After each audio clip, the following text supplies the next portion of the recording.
All right, so hello everyone, and I want to welcome you to this interview that I have today, and I've really been looking forward to have this interview. With me is David Mullins. As you all know, if you're in tennis, if you're in college tennis, you know who Dave Mullins is. You know, he is the leader and CEO of ITA, the Intercollegiate Tennis Association. And I say I'm looking forward because there's a lot of things have been going on, not only with college tennis, but college sports in general. And I think there's not a better person to answer a lot of the questions that we have as a general public or us who are in the industry than David. So thanks for doing this, David, and welcome. Yeah, thanks for having me. Looking forward to getting into a lot of interesting topics today. So I'll do my best to answer. If I don't have answers for you, I'll find them for you and follow up for sure. Okay. Great. Thank you so much. All right. So David, you know, I don't know if you have seen how much involvement I have had, especially in the last 3 or 4 months, you know, posting and giving my opinions and doing research. You know, my company, USB, has been around for 30 years. And thank God I have a great team. You know, they run it like a Swiss machine. So I'm not really involved anymore in the day-to-day operations. So what do I do? Well, I mean, what can I do to help? You know, what can I do to make sure this environment continues? The great opportunity for college tennis players and college athletes in general, you know, doesn't get disrupted. You know, and so I'm trying to put out my voice. And I did a post about a couple of weeks ago, and it caught your attention. And my post was about, you know, UTEP closed the program, Dallas Baptist closed the program. So in the last few weeks, we have seen some shocking programs that have shut down. And my immediate reaction was, okay, what do we do? And I said in my post, you know, what's the ITA doing? What's USTA? Come on. So I kind of threw it out there, you know, and you know, I want to apologize because maybe I should have called you, you know, and say, hey, Dave, you know, I'm worried. What's the ITA doing? Then I get informed before doing that. But I did what I did, and it cost to have this interview. So something good came out of that post.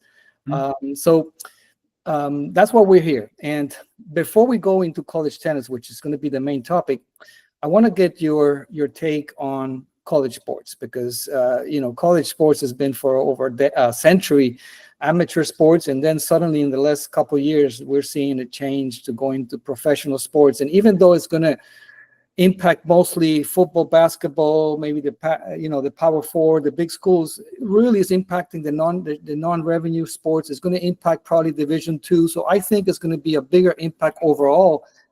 Besides the athletes who are going to get paid. So, what is your take on what you're seeing with roster limits, NIL, scholarship being wide open now? What do you think is going on, and how do you see the future? Yeah, well, thank you, Thomas, and yeah, delighted to have this conversation. Appreciate the communications we've had via LinkedIn since your post. And look, I get it. I mean, yeah, you know, folks are looking to governing bodies as they do in these moments to figure out what they're doing. And yeah, I mean, this every time we hear of a program being cut, it's like when you're a college coach and you deal with a loss, right? The loss is so much worse than it doesn't equal the feeling of the win, shall we say. You sit with the loss for several days. The win, it can be kind of fleeting. And so, I mean, since COVID, we've had more programs be reinstated or started from scratch than we've lost. I mean, we never want to lose a program, but how much influence we actually have, we can get into, you know, that later in our discussion. But where things stands currently, I mean, we've had concerns for several months, several years now, with a number of different, I guess, cascading events that are coming our way. You know, we have this House settlement, we have other lawsuits. Even with this House settlement, once it's settled, which is likely to do in the next few weeks, there's going to be more lawsuits. There's going to be many Title IX lawsuits. The lawyers, you know, have figured out what those next lawsuits will be. And we're going to be in this world probably for the next 2 to 5 years is what we're anticipating. The conversations we're having with athletic directors, conference commissioners, anybody who's in the know. Nobody has the answers. So nobody has this figured out. But there's the lawsuit side of it. There's the conference realignment side of it that doesn't really help Olympic sports. When you have Rutgers flying to UCLA for a tennis match, yeah, maybe that works for football. It doesn't work for tennis and soccer and golf. So you have that aspect of it that's increasing operating costs. You have, for especially Division 2, Division 3, especially Division 3, you have the enrollment cliff, where there's 10 million less students today than there was 10 years ago. And that trend, is likely to continue, birth rates going down, etc. You also have the latest, tariff concerns, talks about recession. So you have all these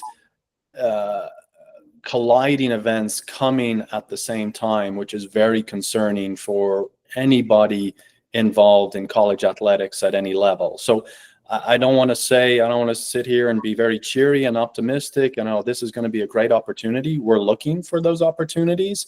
But for right now, everybody is very concerned as to what this landscape looks like for the next several years. The other thing I mentioned as well is federal funding to universities. We've seen with the new administration coming in that those dollars might start drying up towards universities as well. It's quite targeted right now, but we just don't know what place third level education will have in America going forward, and what are the downstream effects on athletic departments, athletics. We've seen athletic departments just shut completely, not just one or two sports, gone completely.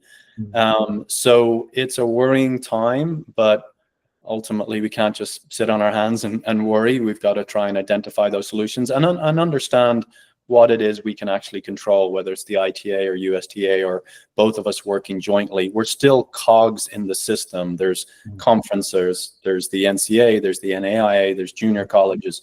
We are one cog in a system that only has so much decision-making authority. Ultimately, I guess presidents at universities, board of trustees are empowered to make these decisions. They have the most information to work with in terms of their finances and future projections. Right. Do you think the NCAA had no choice to move in the speed that they have moving, going from not paying athletes to now having to, go to whatever $21 million plus everything else they got to pay the previous athletes? They had no choice to going that fast. Did they really think this over? Because were they thinking only in basketball and football? Did they really take the time to see the impact this could have for the rest of the sports? I think the NCAA is kicking themselves, and the previous president prior to Charlie Baker, again, he reports to all the presidents. I think they had a system in place that they were trying to protect. They believed they were going to get some type of antitrust legislation that would prevent where we are now. Instead of opening up opportunities for student athletes, like we think about when I was coaching 10 years ago, if my player was walking down the street in the snow, I couldn't pick them up and bring them back. Or if they, created, I don't know, a cookbook or something, right? They love cooking. They wanted to sell an online book. Yeah. They couldn't do it. And so there was these ridiculous, outdated laws that if some of those had been set to the side, recognized it didn't meet the moment, I think we'd be in a very different place now. The other thing that hasn't helped is that the amount of money that especially football coaches and administrators have been paid. I mean, I was reading there earlier, like the Big Ten are still paying millions of dollars to their previous commissioners. And so I think the student athletes look at that and going, wait, we're paying this head football coach is the highest paid official in the state, and we're not getting a cut of that. I think again, there's all these things that have coalesced in a short period of time. The NCAA didn't respond quickly enough, and this is why we find ourselves here today.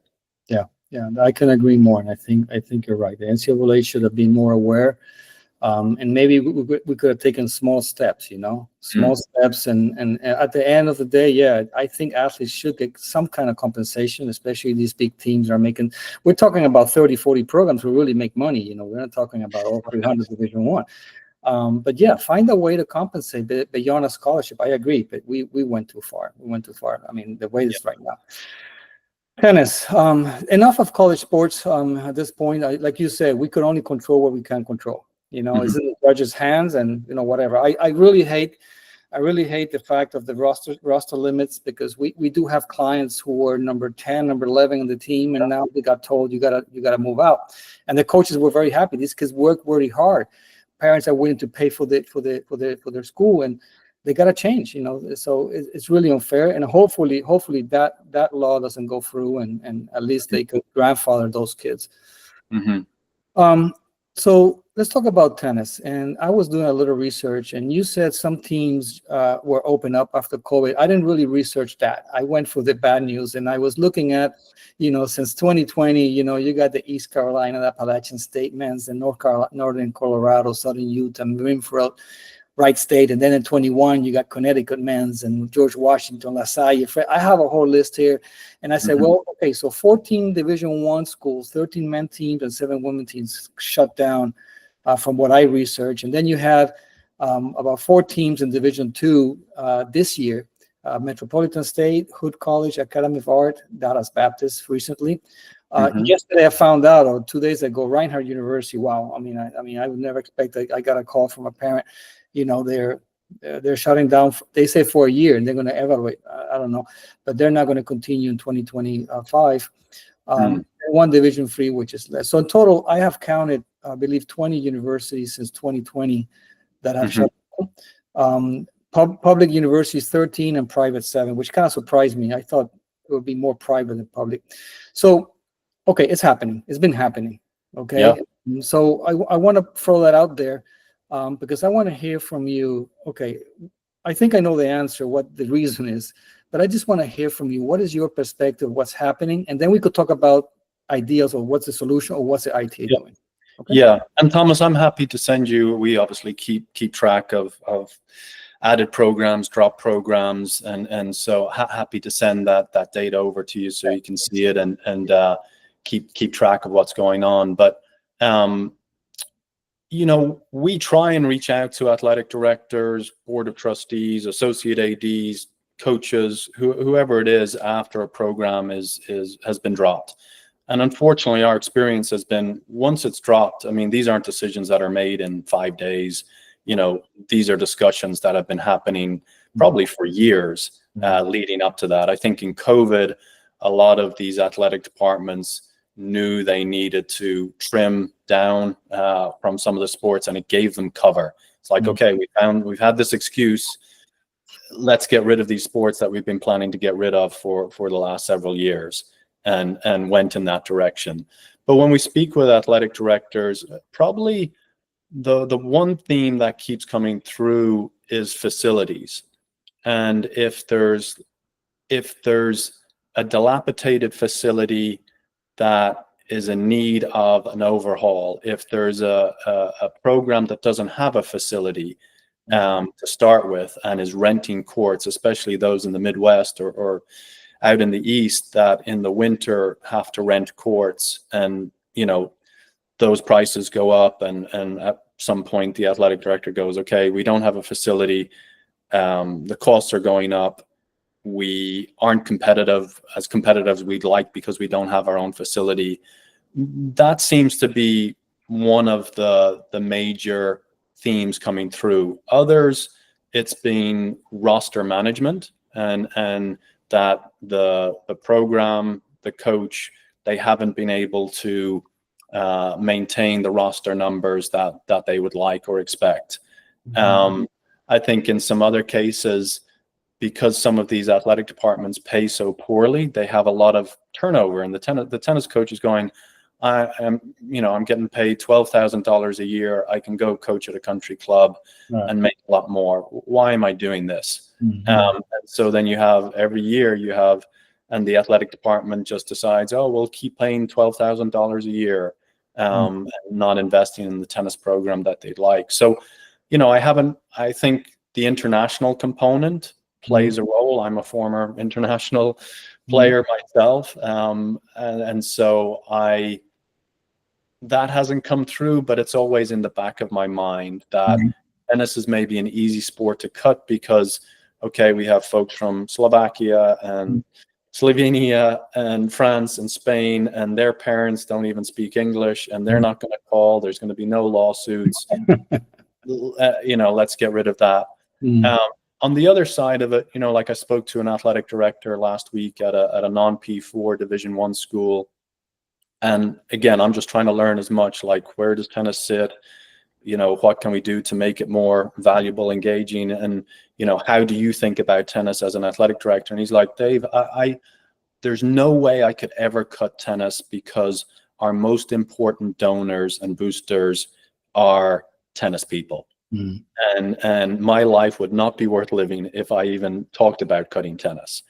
And so, again, this is something that coaches need to understand. How are they going to get alumni engagement? How do they make connections with boosters that maybe they didn't go to the school, but they're in the area, they love tennis, their wife loves tennis, whatever it is, and they want to give some money. But protecting facilities as well, I think, is a big part, and the USTA's, working hard on that and providing facility grants and community hub grants and things of that nature to help with that process. But there's a whole host of reasons, Thomas, but those are the main ones we hear when we have those conversations. I mean, maybe I missed a few, but I don't see golf teams and volleyball teams and swimming teams getting. Always I see is tennis, and I was just asking, is tennis that expensive for an athletic department? And what is the high? I mean, how expensive can it be compared to other sports? Is it more expensive? You were a coach at big schools. Is it more expensive than these other sports? It's not more expensive. It's probably more expensive per student athlete than a lot of other sports. I mean, you think we've got a year round, so we have a fall season individual, we have a spring season dual match, we have equipment needs, we have facility needs that are great. You think about a track and field team, you give them a pair of spikes and a couple pair of shorts and they're good to go. But overall, no, we're very cheap, overall budgets compared to these larger squads. And so, yes, I mean, you'll have seen through COVID, oftentimes the tennis programs were in with another sport or several other sports, whereas track and field, swimming and diving, tennis, we have a high sponsorship level compared to other sports. If wrestling or men's volleyball, or, pick some other sports, I guess, that are out there. Gymnastics is another good one. Like, they have so few sports sponsorship. They lose one that's like, I don't know, 10% of their overall sports sponsorship. But I think there's a game of Tetris I think these athletic directors are playing. So it's like, okay, they're looking at different sports, and if we cut men's and women's tennis, men's and women's golf, and men's soccer, that gets us to this dollar amount. And we can also cut out 2 trainers, a strength and conditioning coach, 2 academic advisors. So they're not just looking at it they're looking at it, the support system that's around it, facilities costs. It's not just about the team itself often. It's a little bit more complex. But yeah, we're seeing, I mean, obviously we're tuned into just looking at tennis. I mean, there was a women's beach volleyball program canceled at Utah last week, swimming and diving at Cal Poly a couple of weeks ago, where they've been told they need to raise $20 million in order to reinstate it. So it is happening. We're just obviously focused on tennis. And again, one program is one too many as far as I'm concerned. Yeah, us as spectators, we just get the news it got cut. So obviously, in our mind is, they just made the decision last night and they just cut it. And it's not like that. Like you're saying, this is something that's been going on for years. And I don't know how it works with the coaches. Are the coaches being warned and they have been asked, take actions because we're in trouble? You need to raise money, you need to get, fundraising, or no? Or they've just been told the same way the players? No, it's really unfortunate, Thomas. I mean, yeah, they hear the same. It's usually on a Friday. It's a news dump. They call the coach in at 10 a.m. and then it's like you need to call a team meeting at 12 and your program's cut. I mean, that's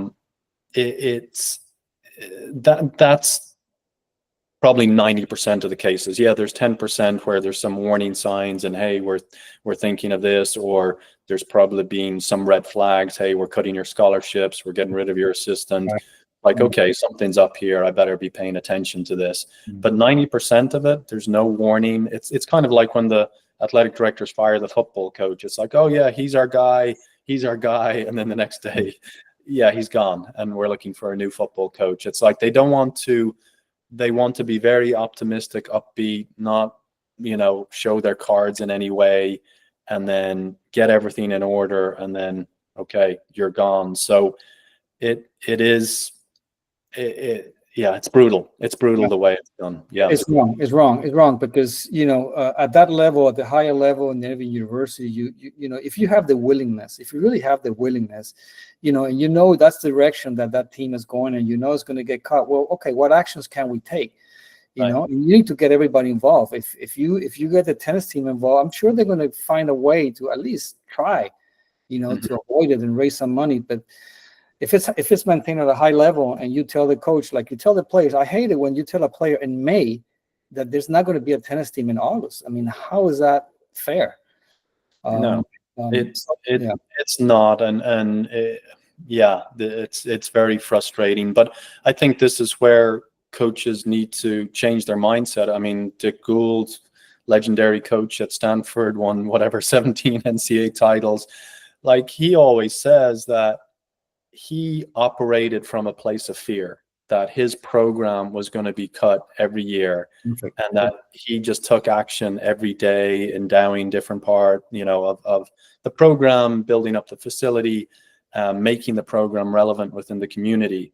And I think we need more coaches thinking in that way, that nothing's guaranteed. Yes, they're giving me a budget, they're giving me a salary, but this could be gone a year from now, and not to take that for granted. Not that our coaches are, but it's finding some balance there. Maybe not living in as much fear as Dick did, but he did do okay. So there's something we can learn there. Sure, I like it, and that takes us to the next point. I mean, we have talked about the problem. It's an existing problem. You really gave me some light on the behind the scenes, because obviously you are there, you're inside. I'm not, and most of us are not. All right, so coaches are seeing what we are seeing. I mean, there has to be in their mind, okay, I may be in that loophole, it could be coming. And I would say most coaches say, I got to do something, but maybe they don't know how to do it. Like I said, coaches are coaches, they're great at what they do, but maybe they're not great fundraisers. They're not business persons. They're not sponsorship searchers. They don't know how to. So, all right. So as an ITA, okay, can you talk a little bit about, okay, you're doing a lot of things, what do you think is next, and what is a priority for the ITA to avoid this ongoing closure of programs? Yeah, I wish we had a silver bullet and it was like, okay, if we do X, Y, and Z, this will happen. The coaches definitely have to meet halfway in terms of, or much more. I mean, obviously the coaches are on the campuses, they're in their local community. They're far better positioned than the ITA or USTA to build those relationships, have a sense of where their program sits within the athletic department, who is responsible for fundraising, what can they do on their own courts if they have facilities to generate revenues, because every athletic department is so different. Some athletic departments are like, coaches, we don't want you going anywhere near our boosters because we want the money to come into us and then we'll decide how to divvy it up. And others are like, no, you are a fundraiser. You need to go out and generate your own salary or your operating budget, whatever it is. And then from the revenue generation side of things on the tennis courts, like I know, especially in California, just from a liability standpoint, they don't want anybody on their courts. And so you have 6, 12 court facilities out in beautiful weather, just sitting there, not being utilized, and not selling memberships, court time, any programming, which is, again, it doesn't, it's incredibly frustrating. But, over the last several years, so in 2019, for the longest time, the ITA did an annual coaches convention at Florida, and there was no coach education, between one convention to another. In 2019, we started doing a few things to try and start helping to educate, especially the next generation of coaches coming through. And we found through that we've had a lot of coaches who have been around for decades engaging with our coaching tools. So we have a monthly podcast that goes out. I interview other coaches. We touch upon fundraising, community engagement, all the time, and highlight those coaches who are doing a really good job in those areas so younger coaches can learn from them. We have a master class, so we have about 25 chapters, everything from strength and conditioning, sports psychology, to fundraising, marketing, so there's a lot of resources in there coaches can use. So 3 years ago, we started a Coach Up program. It's a 6-month credential program where coaches can go through, monthly online learning. They meet monthly in kind of virtual groups with an expert. But yeah, one of the modules is around, dealing with stakeholders, fundraising, promoting your program. So we've had about 120 coaches go through that. We also engaged with a group called Coach Raise, who specialize in teaching coaches and administrators within athletic departments how to fundraise effectively. And we had them at our convention. We did webinars. We have advocacy playbooks. We have lots of material out there. We have a certain number of coaches engaging with that, but trying to get more coaches involved is really a mission of mine going forward. That, and even just coaches recognizing, and that's, I guess, I know this is hard, but picking up the phone and calling somebody like a Dick Gould, or, pick your coach at whatever university who's done a great job fundraising, building facilities, getting their commuting. Coaches are so willing to help if you ask. Like a young 25-year-old coach calls up Dwayne Holtquist at Florida State or Chris Young at Oklahoma State. Those guys will be more than happy to help these coaches learn. So we have a great community of coaches, but I think they need to cherry pick and learn from one another a little bit more. They go to a facility and they see, they're practicing or warming up for the match the day before, and there's lessons being taught, 2 courts over. Hey, how's that happening? Did you have any liability issues? How did you get around that? Where's the money being filtered through? Did you start up an LLC? But this summer, pretty much all our coach education is going to be focused on the business of college tennis and making coaches aware of, especially the facility grants, because the USTA is the only governing body, as far as I'm concerned, who is actually giving money out to athletic departments. I mean, they anticipate giving $2 million in facility grants of the 10 million that they've allotted to college programs. And so I think this is a big plus for college. Like, an athletic director goes, the USTA is doing what? Like, okay, that separates them a little bit from some of these other sports that I'm considering cutting. And if I can get some monies that can be used effectively. So again, we need to make coaches aware of that and have them applying. I mean, all the links are there, all the information is there, but just keep putting it in front of them. So thanks for the opportunity to try and do that again here today. Yeah. And awareness, I'm turning my approach from being critical and bringing the bad news of what's happening into, okay, what can we do? And I'm starting with you, and I'm going to try as much as I can to do my little grain here and try to make sure people know what's happening, because more people know what's happening, we're going to get people more involved. And I don't think the coach alone could do it. I don't think the ITA alone can do it. And we need parents, we need tennis people. There's a lot of tennis people who have, they're wealthy. I'm sure the money is out there. We just need to find a way to canalize it. Can you give me an example of a role program that you say, this is how a tennis program should operate in terms of being independent, and raising, everything they do, from having a club, from doing events and fundraising and all the stuff. Is there anything that comes to your mind that you could say this is how it should be done? Well, that's one of the things we're doing this summer. So with the USTA, so the community hub grants that they're giving, they'll give up to $10,000 to an athletic department for their tennis team to kind of take care of those costs of getting programming up and running. So if they use the Serve Tennis platform, they get $2,000. If they, do a red ball clinic, they get another $1,000. But this is kind of seed money, and they also give the universities, a business plan, a revenue generation plan as to how they can actually start bringing in money to help offset the cost for having a college tennis program. And in some cases, maybe making some money off the facility beyond their cost for running a tennis program. But what we're trying to do, working with them, is over the next several weeks, have a story about a school at each division that has done this successfully.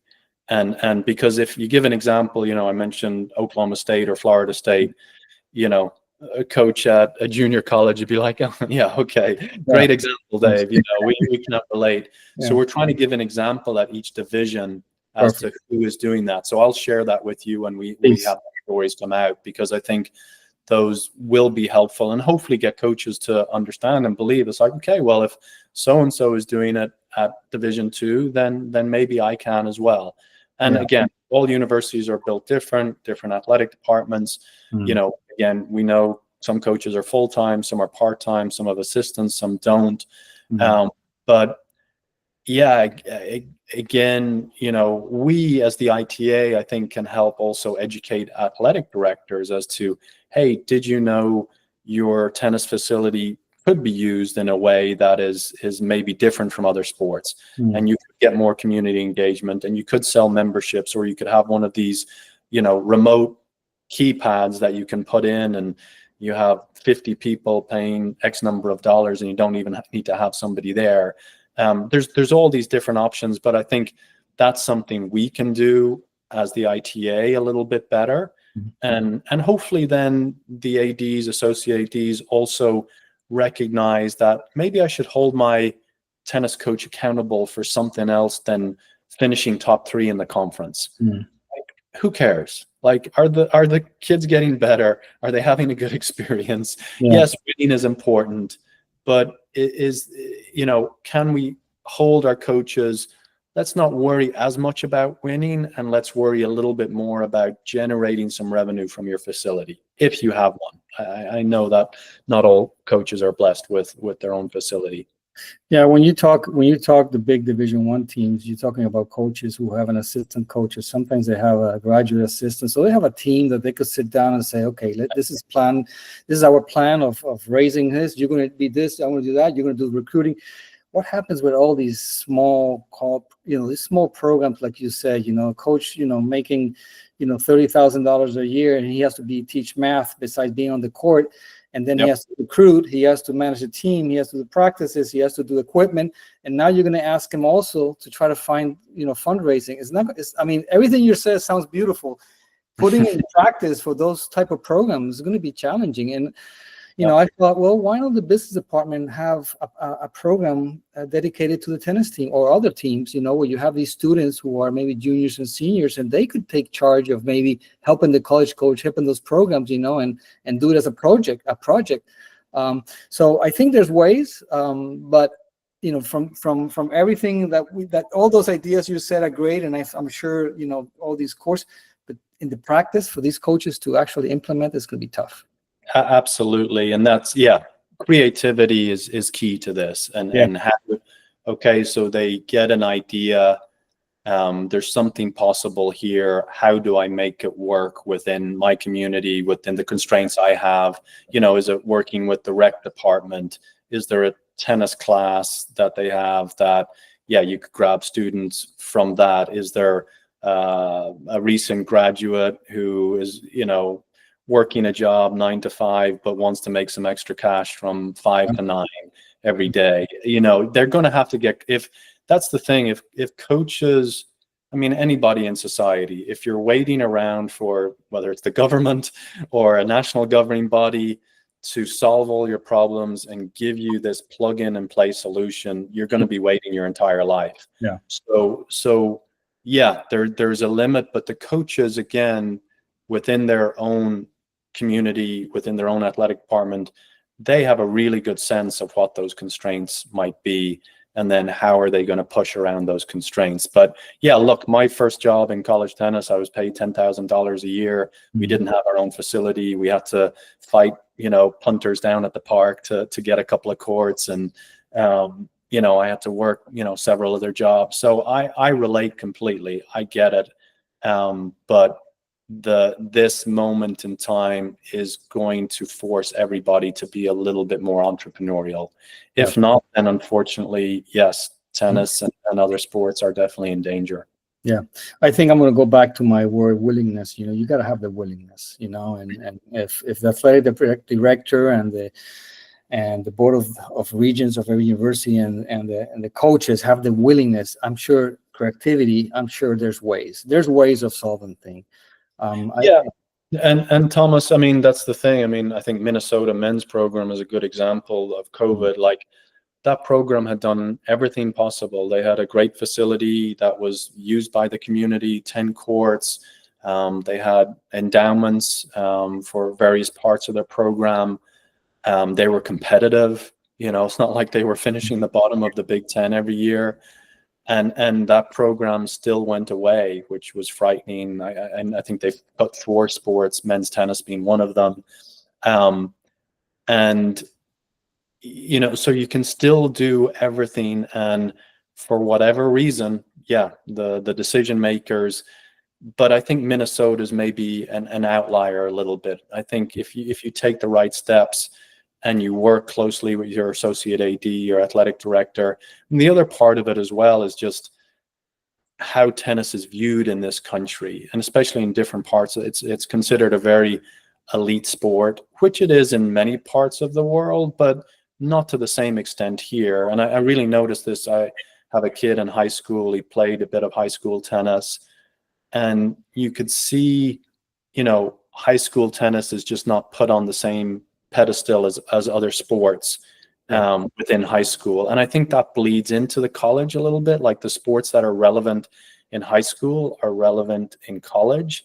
I think there's some crossover there that in this country we're missing. And then you get into more rural parts of America where it's like nobody can relate to the sport. It's like it's not what they've been exposed to or grown up with. And I think it ends up being an easier sport to cut sometimes, unfortunately. But there's something within society as well. We got through the boom of tennis in this country, 70s, 80s, a little bit into the 90s. And then since then, I know we're on an upward swing now in terms of participation. But those 30 years of downward participation, I still think hurts our sport more than we maybe think at times. Yeah.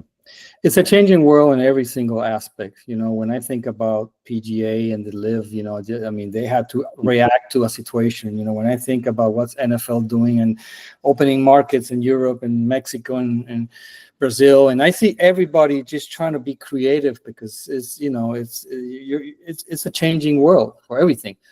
With technology and artificial intelligence, so we have to be on our tippy toes. But I'm really, I'm really happy that we did this.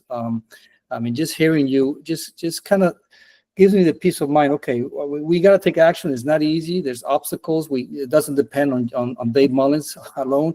The coaches need to react. So it's easy for a coach to complain that the program got cut, but maybe you could ask yourself, what did you do? Did you really take actions to make sure your team was able to survive? But I will make sure Dave, and that we distribute this video as much as we can. I want people to hear what you had to say today, and I'm sure there's a lot of more things that we did not cover in this talk that the ITA is doing in regards to college tennis. But I wanted to give you a minute to give your final message, to anyone, to coaches, to parents, about your view of the future, and what do you think? What do you think is a contribution that everybody could do here? Yeah, thank you. Well, just interesting, and again, happy to share this data with you, Thomas, when we have it complete. But we actually sent a survey out to all Division I coaches recently, because again, we know they're going to be most impacted by the House settlement. At least initially, we understand there will be a trickle-down impact going forward. But just trying to get a sense of where they're at in terms of their operating budget, their staffing, their scholarships. Are they seeing a decrease, increase, staying the same? Don't know yet. And on early results, it looks like at least 55 to 60% in each category are seeing no changes going into next year. And then the data gets a little fuzzy in terms of, decreases, don't know yet. And so I'll be analyzing that over the next couple of weeks. But at least for 60% of Division I programs, they're not seeing any changes going into next year.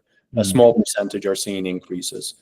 And so I think that's a good sign. I do have concerns about once the House settlement goes through and we get through 1 year of this new revenue distribution. I think athletic directors' conferences are acting in really good faith right now.